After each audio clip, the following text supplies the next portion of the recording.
যখন সাঁওতালদের বিচার ব্যবস্থা সুতোইটানিতে সেন্দ্রা ছিল, যে সেন্দ্রা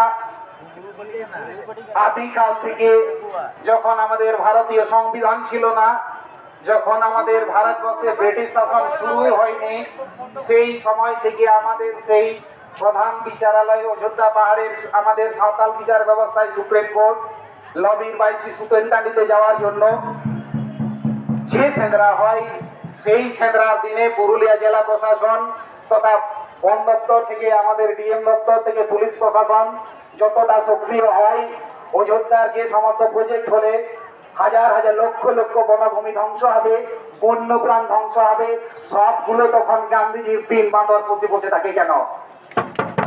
প্রশাসন তখন চোখে দেখতে পায় না, কানে শুনতে পায় না, মুখে বলতে পারে না, গান্ধীজির 3 বাঁদর বসে থাকে কি করে? এক একটা প্রজেক্ট হলে 300 হেক্টর করে বনভূমি ধ্বংস হবে, বনভূমি ধ্বংস হলে বন্যপ্রাণ ধ্বংস হবে। এই কঠিন সত্যটা এখনো পর্যন্ত সাঁওতালরাই ভালো করে বুঝে। তার কারণ অযোধ্যা পাহাড়ের উপরে যে গাছ আছে সেই গাছটা হলো শাল গাছ।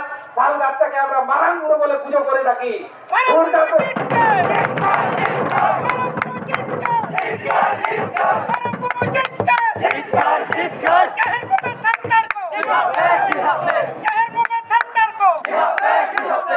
ফুরগা প্রজেক্ট হলে ফুরগা প্রজেক্টের মাঝে অবস্থান করবে মারাঙ্গুরু ডুংরি।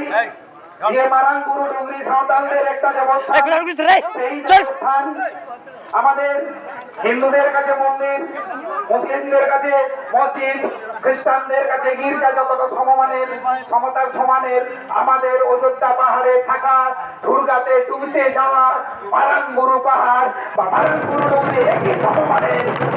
এই মারাঙ্গুরু ডুংরি থেকে প্রশাসন যদি তদন্ত নেয় বা এই মারাঙ্গুরু ডুংরিকে যদি ধ্বংস করার চেষ্টা করে থাকে, তাহলে আবার কিন্তু বলে দিই আজকের সেই 7 জুলাই দিনটা ঘুরে আসতে পারে। আবার কিন্তু আমাদের সাঁওতাল জনগোষ্ঠীর মানুষ গার্ভবাসীর মতো হাতের তীর এবং টাঙ্গি তুলে নিতে পারে। আবার আমাদের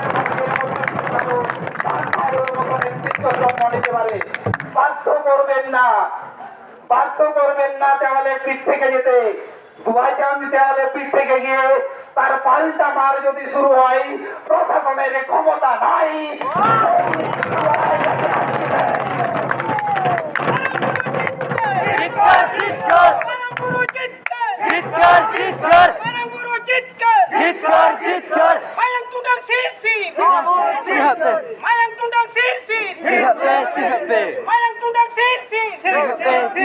তাই আমি বলবো অযোধ্যা পাহাড়ে যে 3টে প্রজেক্ট করতে চাইছে জাপানি কোম্পানি জিকা, বিদেশি কোম্পানিদের হাতে আমাদের দেশীয় বনভূমিকে বিক্রি করার পারমিশন দেবেন না ডিএম সাহেব। শুধুমাত্র সাঁওতালদের কষ্ট হবে না, শুধুমাত্র আদিবাসীদের কষ্ট হবে না। আদিবাসীরা সাঁওতালরা লড়ছে শুধু অযোধ্যাকে বাঁচানোর জন্য নয়, বিশ্বের জলবায়ু উষ্ণায়নটাকে স্বাভাবিক রাখার জন্য, সজাগতায় বিশ্ব উষ্ণায়নটাকে কন্ট্রোল করার জন্য। যা সভ্য জগতের শিক্ষিত মানুষ এখনো বুঝতে পারেনি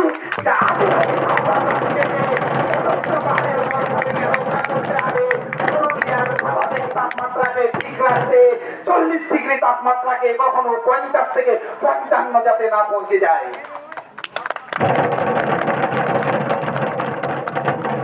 এক একটা প্রজেক্টের পিছনে যদি 300 হেক্টর করে বনভূমি ধ্বংস হয়, তাহলে খুলগাতে 300 হেক্টর এবং 3 লক্ষ গাছ, বাঁধতে 300 হেক্টর বনভূমি 3 লক্ষ গাছ, কাঁঠাল জলে 300 হেক্টর বনভূমি আবার 3 লক্ষ গাছ। 3 তিরিকা 900 হেক্টরে 3 তিরিকা 9 লক্ষ। তার যদি গাছ কাটা যায়, পুরুলিয়ার তাপমাত্রা কত হতে পারে আপনি তার ল্যাপটপে হিসাব করে নেন।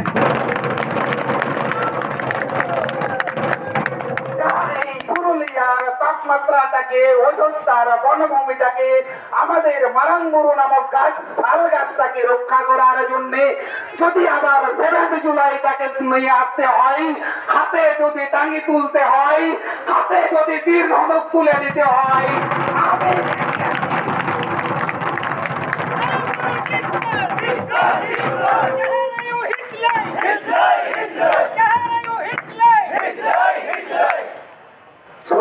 অযোধ্যার কথা বলবো না। আগে শুনেছি ট্রাকে করে পাথর বিক্রি হয়, চিপস বিক্রি হয়, বোল্ডার বিক্রি হয়।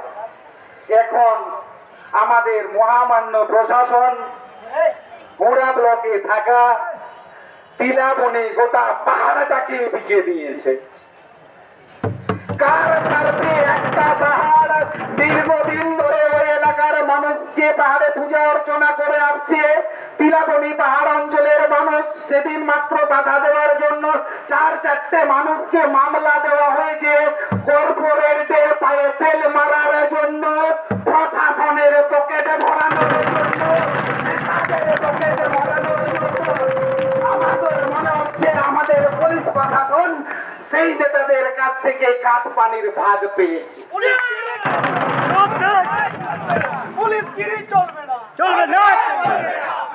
একটা আস্ত পাহাড় বিক্রি হতে যাচ্ছে, তিলাবনী পাহাড়। আমাদের কাছে তিলাবনী পাহাড় যেহেতু পুরুলিয়াবাসী খুব একটা নতুন নয়, হয়তো সবাই দেখিনি, কিন্তু শুনেছি মোড়া ব্লকের উপরে যে সব থেকে উঁচু জায়গাটা আছে সেটাই তিলাবনী পাহাড়। সেই তিলাবনী পাহাড়টা গোটা পাহাড়কে বিক্রি করে দেওয়া হয়েছে। আমি বলবো প্রশাসনকে, অনুরোধ রাখবো, আপনারা এই অর্ডার যেভাবে দিয়ে থাকুন না কেন, যে চাপে দিয়ে থাকুন না কেন, তাকে সোজা রাখুন। আমাদের বিভিন্ন দলের রাজনৈতিক নেতারা মেরুদণ্ড বিক্রি করতে পারে, আপনারা প্রশাসনে বসে আছেন, আপনারা তো মেরুদণ্ডটা সোজা রাখুন।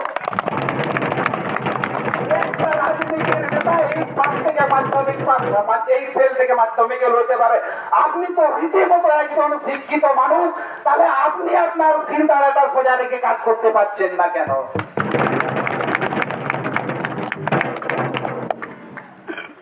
প্রকৃতির দিক থেকে যা অবস্থা, আমাদের প্রায় 35 থেকে 37টা গ্রাম বীরভূমের দুবসা, পাচামি, হরিণসিংহা 35টা গ্রামের আদিবাসী মানুষকে উচ্ছেদ করে তাদেরকে তাড়িয়ে দিয়ে আমাদের মাননীয় রাজ্য সরকার সেই জায়গাটাকে পুরোটা দখল করার পরে খোলা মুখ কয়লা খনি করতে চাইছেন। লোভ দিয়েছেন তারা কি নাকি চাকরি দেবেন। কানা একবারে ঠেঙ্গা হারায়, কানা একবারে ঠেঙ্গা হারায়। যখন হয়েছিল তখনও বলেছিল সে এলাকার লোকগুলাকে সবাইকে চাকরি দিব। যখন আপার ড্যাম লোয়ার ড্যাম হয়, বামনি ঝর্ণা প্রজেক্টটা যখন পিপিএসপি তৈরি হয়, তখন অযোধ্যার মানুষকে বলা হয়েছিল অযোধ্যা পাহাড়বাসীর জন্য 25 ভাগ চাকরি রাখা থাকলেও মাসে মাসে ফিরে বিদ্যুৎ দেওয়া হবে, মাসে মাসে একটা করে ডুম দেওয়া হবে, আলো জ্বালানো হবে।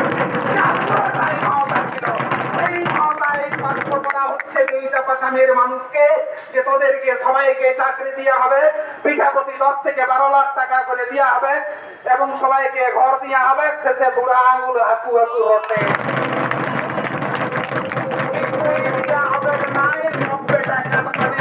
তার পকেট হয়ে আদিবাসী লোকগুলা একটা ভাগ পাবে নাই। শুধু বীরভূমের দেউচা পাচামি নয়, এইরকম টুপি পরানো কেস হয়ে আছে আমাদের রঘুনাথপুর থার্মাল পাওয়ারে। এখানেও যে সমস্ত মানুষকে ধুলি বানিয়ে থার্মাল পাওয়ার কোম্পানি যে আমাদের জায়গাগুলো নিয়েছিল, এখন ওরা কেউ হাঁটু হাঁটু রোটে। অর্থাৎ একদম সোজা কথায় আমাদের জল জঙ্গল জমিনকে বাঁচিয়ে রাখতে হলে আমাদের এখন শুধুমাত্র পারগানা মহল্লায় কি করছে তা দেখার দরকার নেই। সকাল থেকে ভাবুন আমি নিজের জন্য কি করেছি, তারপরে ভাবুন আমি পরিবারের জন্য কি করেছি, তারপরে ভাবুন আমি নিজের জাতির জন্য কি করেছি, তারপরে শেষে ভাববেন আমি দেশের জন্য কি করেছি।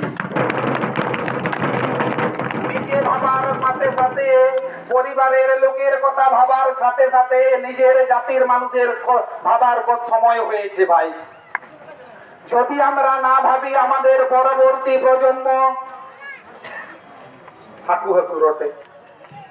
কারণ এখন দেখুন যে কোনো গত 1 বছরে বেরিয়ে থাকা পরীক্ষার রেজাল্ট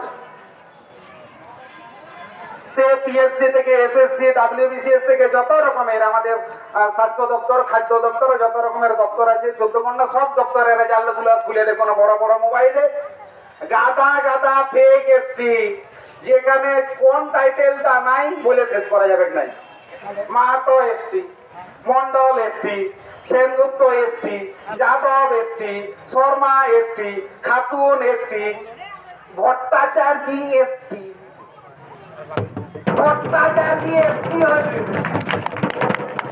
পরবর্তী প্রজন্ম তাহলে কোথায় যাচ্ছে ভাবুন। আমরা যাদেরকে হাতে ধরে ধরে আমরা স্কুলে নিয়ে যাই আর টিউশনিতে নিয়ে যাই, যতই ভালো পড়াশোনা করুক, এখন এই কাটামানির যুগে হাকু হাকু রটে। তাই যত রকমের অসুবিধা যে কথাগুলো আমাদের আজকে দাবি সনদ আকারে ডিএম মহাশয়ের কাছে যাচ্ছে, প্রতিটা পীর মহল বা পীর পারগানা বাবা, মুলুক পহল বা মুলুক পারমানন্দ বাবাদের কাছে অনুরোধ রাখবো, আপনারা নিচের দিক থেকে চিপে ধরার চেষ্টা করুন এবং বাধ্য করুন। আবার আমাদের এই সময় এটা আমাদের এই ফেক এসটি আমার খুব সুন্দর একটা সুযোগ হয়েছে আমাদের মহামান্য বর্তমান সরকারের দ্বারা, যেটার নাম ঘরে ঘরে সরকার। দুয়ারে হয়েছে, এবারে ঘরের দুয়ারে সরকার। দুয়ারে হয় না, দুয়ারে সরকার, এবারে ঘরের দুয়ারে সরকার। কোন রকম যাচ করা হচ্ছে না কাগজপত্র, চোখ বন্ধ করে প্রধান যেটাতে সই করে নিয়েছে সেইখানে বিসিডব্লিউ অফিসার সই করে দিয়েছে, এসডিও সই করে দিয়েছে, ঠাকুর থেকে ভট্টাচার্য, চাকরুক্ত থেকে মাহাতো মন্ডল সবগুলো এসটি হয়ে গেছে। বুঝে খেলা। এইবারে আমাদের ভূমিজ ভাইরা, মাহালে ভাইরা, সাঁওতাল ভাইরা, কোটা ভাইরা হাকু হাকু রটে। তাই এই লড়াইটাকে কিছুদিন আগেই আমাদের ভারত জাকাত সন্তান পটুয়া গাঁওতা তাদের প্রাপ্য যে এ ছিল সরকারের কাছ থেকে একটা ভাতা পায়, সেই ভাতা দীর্ঘদিন ধরে আটকে রেখেছিল। তারা পথে নেমে লড়াই করেছে, তারা দাবিটা আদায় করে নিয়েছে।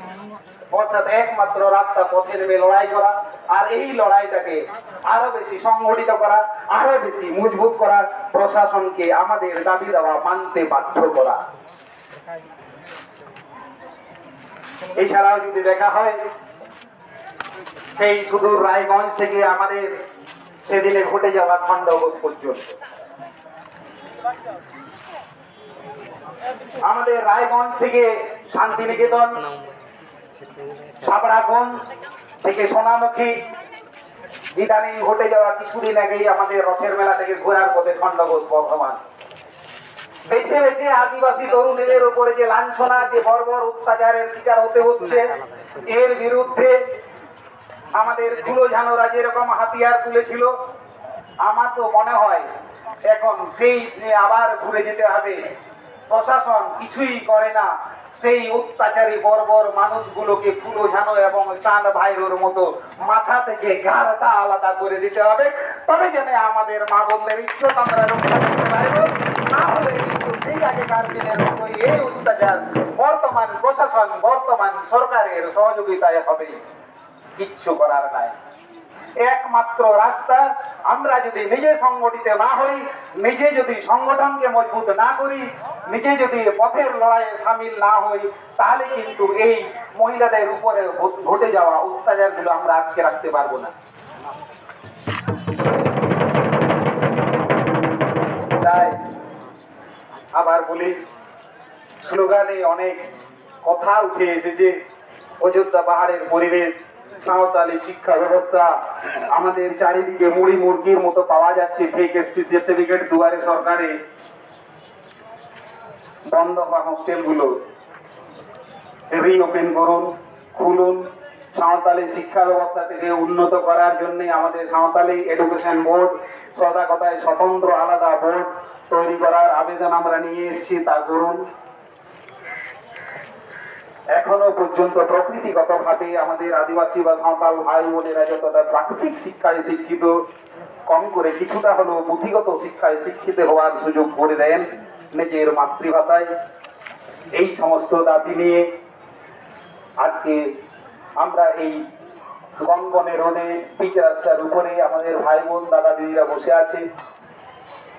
আমি সবাইকে আমার বড়দের এই লড়াইয়ে সামিল হওয়ার জন্য ভারত জাগাত মাঝি পারগানা মহল, পুরুলিয়া সদর তল্লাট, প্রকৃতি বাঁচাও আদিবাসী বাঁচাও মঞ্চ